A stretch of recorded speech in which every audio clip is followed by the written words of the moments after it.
Quelles sont les 50 figures les plus marquantes des relations diplomatiques entre la Chine et la France pendant les 50 dernières années? Suite à un processus rigoureux de sélection et de délibération, le projet 50 ans 50 personnes lancé par le Centre de recherche franco-chinois pour l'art et la culture a enfin abouti à une liste finale. Dévoyons tout de suite les nominés avec notre journaliste Liu Fang. Nous commençons par un grand architecte très connu et auquel on doit beaucoup de choses, ici à Pékin notamment, c'est Paul Andreu. Paul Andreu, Chen Zhu, Pierre Cardin, Chu Xiaochen, Zhan Yulong, François Chang, Sophie Marceau, Li Zhehua. Dans la liste, des chercheurs, des artistes, des écrivains, des intellectuels et des entrepreneurs, dont 25 Français et 25 Chinois. Alors, quels sont les critères pour choisir ces personnalités?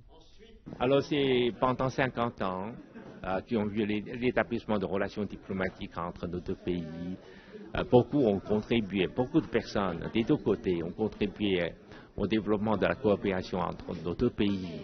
Alors, on a choisi 50 qui sont représentatifs, qui représentent tous ceux qui ont participé, qui ont contribué à la coopération entre nos deux pays, aux échanges culturels entre la France et la Chine. Je voudrais ajouter un petit mot en disant qu'on n'a pas voulu retenir de diplomates ni d'hommes politiques dans la mesure où les bonnes relations entre la France et la Chine, c'est leur métier naturel.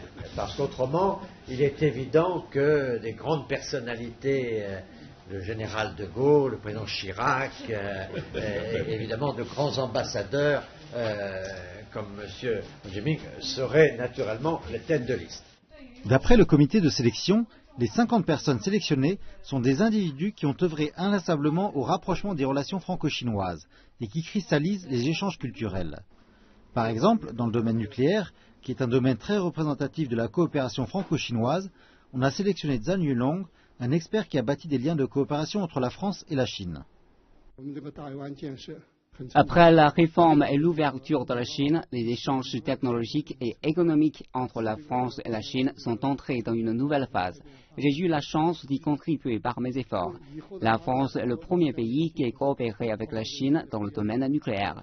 On a fondé ensemble la centrale nucléaire d'Ayawan et on a jeté une base solide pour le futur développement du nucléaire en Chine. J'espère que dans les 50 ans à venir, la coopération franco-chinoise apportera plus de fruits. Une cérémonie aura également lieu début décembre en France pour rendre hommage à la contribution exceptionnelle de ces 50 ambassadeurs de l'amitié entre la France et la Chine.